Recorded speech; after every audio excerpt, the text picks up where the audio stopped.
Gasogi ntabwo wabuzana nk'umuntu wakubanjirize mu kibuga ukabona nyine ari best performer kuri uyu munsi hano nakaba ari umwe mu bantu tubona mu bitangazamakuru bikomeye ko kavuga Samona navuga ariko nagari cyane nakwifuza guhera kuko iteye yaraze meze nkaho baye nko gufata ibishwa bawe ukabitwika utazajya ukajugunya muta ubwo ninde Gasogi none se nandirimbo yagekora amazi imyaka ingahe adakora ibintu Gasogi nabyumva azaze duhore wazagushaka zanshaka namushaka zanshaka dukomane turabura tsinda. Guys, ladies and gentlemen, twenye kubasuza amahoro y'Imana abane namwe aho muri hirya no hino mu gihugu abari mu majyepfo amajyaruguru iburengerazuba n'iburasira bwaryo by'umwihariko abari mu mujyi wa Kigali. Guys, ndamwe n'umusore wanyu wizzy from nowhere nta wundi ntimwari mumuherutse hari byinshi amaze iminsi ari kudutegurira tugize amahirwe tumusanga muri Musanze Creative Corner ni hamwe mu hantu hagiye kubera n'igitaramo cyangwa se habera igitaramo cy'umuhanzi Daymaker umwe wa muri kaga album yitwa Fame is a Gift. Wizzy mumeze mute? Neza. Bravo. Twatangiye tuvuga ngo Wizzy amakuru yawe ariko tugeze ahantu tuvuga ngo Wizzy mumeze mute? Mumeze mute mubyeyi? Neza. Bongo iki? Neza. Neza ushaka neza ushatse kuvuga ngo iki? Meze neza nakabazo afite. Tanyo dusuze rero usuhuza abanyarwanda bagukurikiye kuri kamera ya Rwanda TV kugira ngo none bumve ko ukiri Wizzy tuzi uwo mudrill. Ja, oh my Lord, our heaven God, right of the world now, turn back to you. I got many thoughts and I can't hide your eyes. It's your boy from now, Wizzy now, and I love so much everyone. Yes, T, I love you so much everyone. Wizzy rero umaze imisugiye mu duki. Amaproje menshi cyane. Uti amaproje menshi cyane ko atazi Wizzy ni nyuma yuko ashize hanze indirimbo My Story ashira hanze indirimbo mafunzo ubu noneho Wizzy manzi utubwire biruko bikomereye bite neza hari foto nigeze ko na washizeho tentire ariko uyu munsi nkubonye hayi bimeze bite neza nyine tubwiye wayikuyeho kubera iki ese bihagaze bite muri make urifunze wajya ngo ugiye guhabwa penitence bayikuyeho kubera tunaye nshaka narakibonye washaka giki ari gukora ikintu ushaka amafoto yo gutwikisha cyangwa ugakora ikintu ntabwo wakora ikintu kidafite icyo kigamije yena nayishyizeho tuvugamba n'amafoto wenda navuga ngo nayo ndayafite amafoto tentire ejo bundi uzabona amafoto y'ibisiko n'icyo wakora televiziyo ubone nazo nuvuga ngo nk'umuntu uhanga ibishya kandi agakora ibishya day to day ugomba guhindura. Yes. Ni Wizzy from nowhere nta wundi Wizzy aka kibasumba kibaruma muri Musanze no mu Rwanda hose umwe mu bana bato barimo barazamuka neza bari gukora cyane twaganiriye ku byerekeranye n'amasomo tubiri ukuntu byari bifashe ku masomo ese uyu munsi hano mu biruhuko bwo uretse amaproje iyo byutse ukora iki mu gitondo saa sita nimugoroba tubwira utuntu tuba tuguvugisha ndetse barama maza na barasa after breakfast afate isaha yo kurepeta amavoko w'amap afata lunch aryama ongera afata amasaha abiri yo kureba filime yo kureba mu mutwe aryama sasa none tugiye kuzamuka gira ubutumwa hereza abantu bari mu biruhuko baguti mwabana mu muntu heza amatwi mu nkurike kuri Rwanda TV ndashaka ko nimujya mubyuka muzajya mukora ibi bintu tugiye kwa acting none tugiye muri film kuko muri muhanzi agomba kuba azi icyo bita acting ugiye kwigisha abana ibyo bakwiye gukora mu gihe cy'ibiruhuko apana kwangara byama abyuke saa 5 saa 6 gerageza ubahereze kuri schedule gatoya mwana uri mu biruhuko ndagomba kubyuka saa 5 nuko wanyu muri abakiri duka mu gitondo niba wakabije wenda saa 2 kore siporo nkoya niba wifuza kuba umuhanzi ujye kuri YouTube ushaka amavoko y'amapo burarepeta ufasha n'ababyeyi ba mirimo ndakeka ari Wizzy ati ndabyuka ngafata ngakara mu maso nkiborosa narangiza ngakora breakfast cyangwa se cyayi cya mu gitondo ntabwo numvise ahantu mutemutse kuduhaye muso bigaragara ko uheruka gukora ukiri ku ishuri ese gukara waruhuka utagaragara ubwo karabasanga uri mu rugo sasa ukaraba saa 7 zo kumanywa zakumana. Ni Wizzy Maker tukiri kumwe turi kuganira kuri kamera Iris Rwanda TV, ariko kandi katugaruke ku mishinga ikuraje inshinga muri iyi minsi ya none. Urajwe inshinga niki kikuraje inkero kura kurota ku manywa na nijoro? Project mfitanye n'umuganda. Yes. Fresh Kid. Yeah. Amakuru mfite nuko herutse muri Uganda mbere ko manager wawe ajyayo nawe wagiye dukurikiye nawe nyuma yo ujyayo indirimbo igeze tubwiye muri make kuko abantu benshi barababwira ati bana hari ikintu kiri gutegurwa abenshi ntibabyemera tubwireho briefly. Indirimbo yakozwe odira hari. Ako mbere yuko video isohoka azamuzanyiramo rugamba indirimbo cyandi gukora. Kugira nereka abafana ko ndi njyenyine kandi ngifite umuhate. Kandi ushoboye. Aho Fresh Kid ariko amufate East Africa ese wasanga Fresh Kid kwa ngagufasha cyangwa namusanze kugira ngo nkurushe gukaba no gufata igihugu cyose muri East Africa muri rusange? Namusanze kugira amfashe tunafashanya gufata Africa. Ngo tugire rero uravuze ngo indirimbo igiye gusohoka vango ni rugamba ariko mbere gusohoka ngo hazamanza soka indi ndirimbo bakoranye bitugireho muri make. Fresh Kid we twarahuye turaganira tuvuga ko video tuzayikorera muri Tanzania. Audio yarakozwe? Yego. Okay. Video tuzayikorera muri Tanzania turaje kora hari project mfitanye na Knabiti nakoreye ebyiri iyo mwabonye bita mafunzo n'indi rugamba ari kiri muri studio ariyo tuzabanza gusora mbere ko dusobanira Fresh Kid. Ndashaka kupompa imyuka. Kaji kugira ngo okay tuje kuzamukana rugamba hakantu gatoya umujyi waraguhereje uri kumaniga yo kuvuga indukorera mu byaro uzaza ufite urufite ngaba kubona nibika batumujyura mu chance kaje guhigira ibyaro kandi avuye y'umujyi ngabo mwajyanye y'umujyi bakoretse mu kibirenga ufite akazi gafatika ntabwo kwerekera ibyaro wiyemeje gukora mu mufuka none werekeje mu bikapu cyusigaje nuko bagiriza bakakugena amagera yere rugamba we gamba shari gamba wanze ko wigize umunya birore mu mutubu kutigisamba aho uciye bacisha inkongi y'umuriro umwuka wo bayita biyingura kugabanya stress rugamba ntabwo wumva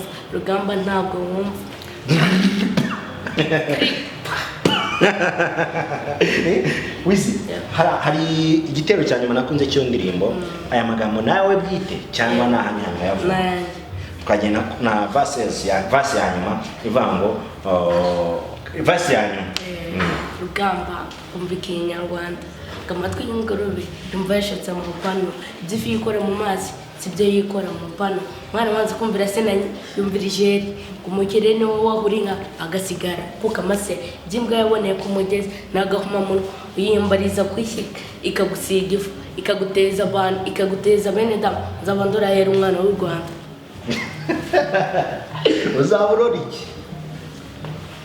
Ndandara yine tubizanye ukuri yuza gusanga papa we yarakwisenza abandora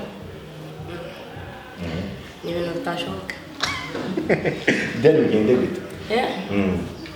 Nyine bibaho abona ako nabo byaho tufite nk'abitabo bifite nk'abitabo.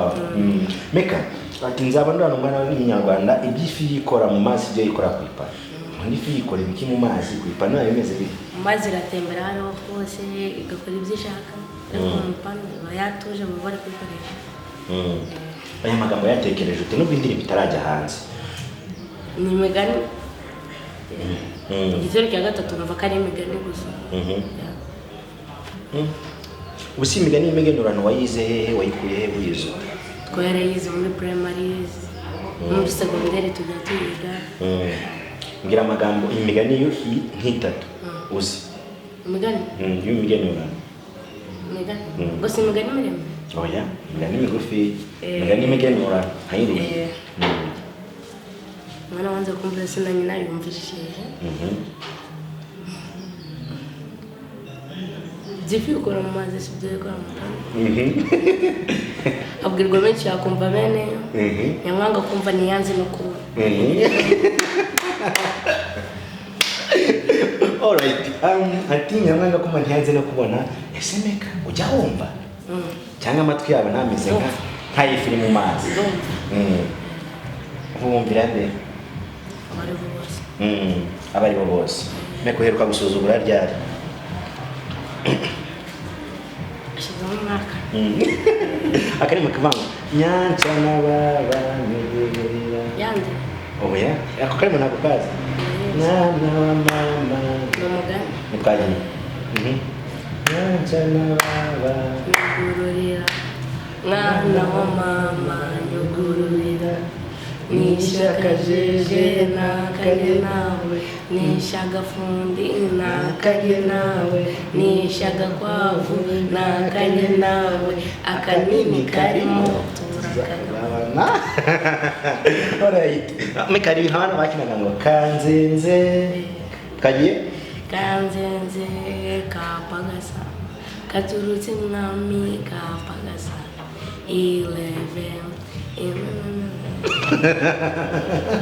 yes, meka ati you are boy from nowhere Karundi ariko uvuye Uganda Kampala mu minsi y'imbere tugiye kwerekeza Tanzania rero ujye gukora video yawe mwebare niko okay nange kubivuga video yawe y'indirimbo yawe je wakoranye na Fresh Kid ariko kandi hari n'indirimbo uko dutegura vuba ngaha Rugamba ese wizzy tugizanye ukuri abuja wireba ngo wigirire uko uburyo bamera ubuhanuzi ni cyo kintu Imana yakuvuze uba wumva kizasohora kuri wowe kwamamara wari wumva se Imana ikuvuze ugahora n'umuhanuzi akabahanurira yahanuza abantu baba bameze gute kandi warahuye nabo nawe n'abavuga gutya wowe n'abavuga gute n'umuntu werekwa atari umuhanuzi mu kwerekwa yakweretswe ibiki n'icyamamare tugira ndi gusenga Imana ntabwo yabura kubimba kandi wumva uzaba icyamamare wumva uzamamara gute nkande kwezi kawazikarifu Wiz Khalifa asa indirimbo yuzuye iyihe promise igenda see you again baturimbura akantu gatoya cyane promise don't let me down you make those promises ini bari kirehanga ari ibyari like turajya kumwe na Wizzy umusore wacu umusore w'umubana hafi 8 akaba ari last born niwe bucura se Wizzy ntutete kwa uri bucura byimute kwa uri sanzuri bucura ukimana bishatse wumva uzabyara nk'abana bamwe ugeze igihe cyo kubyara sineganibye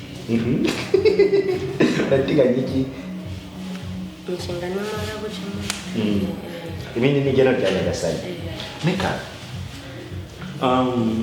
hari abahanzi b'abana batoya barimo mu Rwanda harimo ba Fabrice harimo ako Fabrice nani ubanze karamuzi zikaba umunyamuryango ntabwo ninamubona aririmba reka harimo Gasogi Baby Star abone munsi Gasogi umutifuza guhura nawe nk'umuntu ufite hit nyuma nimbajije ngo nabaye abahanzi babona mwahora ku isi ntabwo Gasogi wamuzana oya ndavuga mu Rwanda umuhanzi nahora nawe oya Gasogi ntabwo wabifuza nawe nk'umuntu wakubanjiriza mu kibuga ukabona nyine ari best performer kuri uyu munsi wa none akaba ari umwe mu bantu tubona mu bitangazamakuru bikomeye ko kavuga turamubona avuga ariko ntabwo ari cyane nakwifuza guhera kuko yiteye yaraze umeze nk'aho ubaye nko gufata ibishwa bawe ukabitwika utazajya ukabijugunya mu butaka ubwo ninde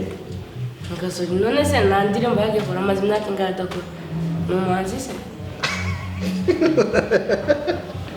ibi bintu Gasogi ntabyumva azaze duhure wazagushake azanshake namushaka azanshake dukomane turabura tsinda ndabyemeye azagushake dukomane turabuza tsinda ariko Fabrice arakwemeza ku mivugo ku magambo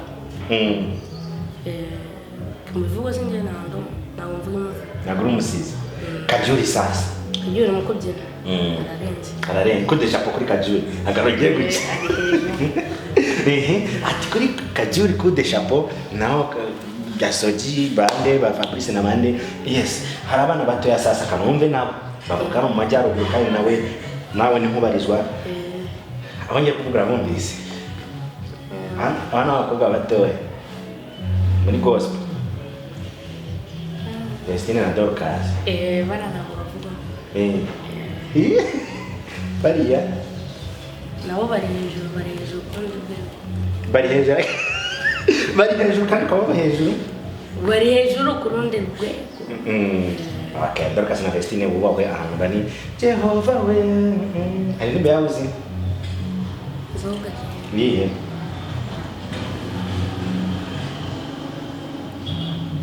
Janzo bari kuzicuranga. Urugamba rugeze mu mahina. Janzo. Kagiye. Nayonzi ntabwo nkunda ibyo bintu byo kugenda gahoro atari no muhanzi muri kirana cyane. Yes, wizzy. Ni iki kintu kumbe ku ishuri sasa? Nacyo. Kumbe umwana ntabwo akunda ishuri. Na matalent twajyaga dukora. No kuri visite. Naho se amasomo bisanzwe. Amasomo. Ndayakumva ariko ntabwo ari cyane.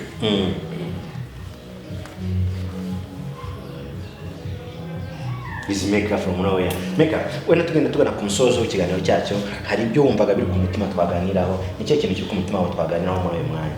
Bivi munsi. Kintu twaganiraho. Ni nko kuba ureba interview zanjye utari wajya nko kuri channel ya gukora subscribe. Wizzy Maker official.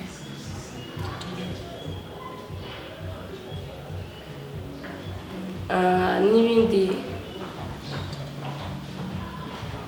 nk'umuntu nyine wifuza nko kumbona waca kuri izi nomero ngiye kukubwira. Babwiye Instagram, nimero ze simba kuzitanga. Instagram. Twitter ni Wizzy Maker 2. Facebook ni Wizzy Maker official. Instagram Wizzy Maker 2.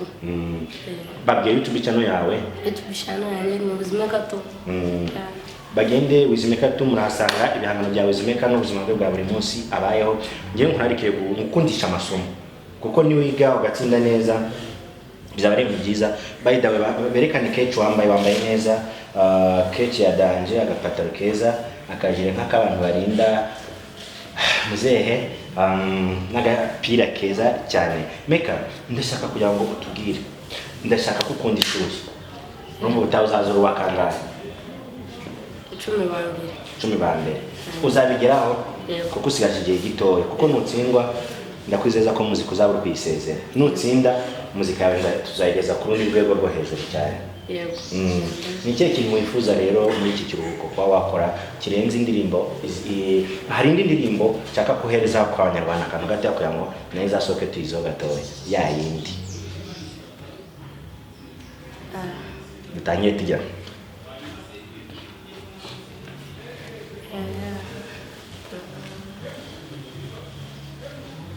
Nunyemeza ndahita ngo ingofero.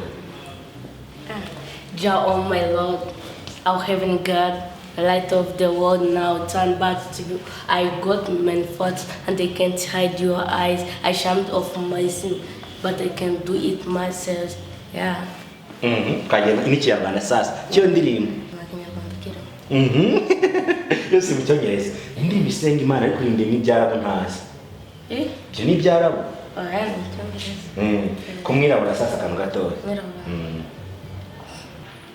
Yibuka dushimye cyane Natasha, umwe mu bantu bari kumufasha muri iki kiruhuko kugira ngo abashe kugenda neza, ijwi rye rizamuke. Dushimire cyane by'umwihariko Lipe Restaurant urugano rw'Unga Paris. Dushimire Musanze Creative ko n'abantu prosper mu tujye dukora hano ibiganiro umunsi ku munsi. Ariko by'umwihariko sinabirwa kwabira mukura subscribe, like, share na comment kuri IRC Rwanda kwa ibiganiro n'amakuru yacu kugeraho on time. Bizimeka twagiye sasa rero niba abantu bambitse wanguriye.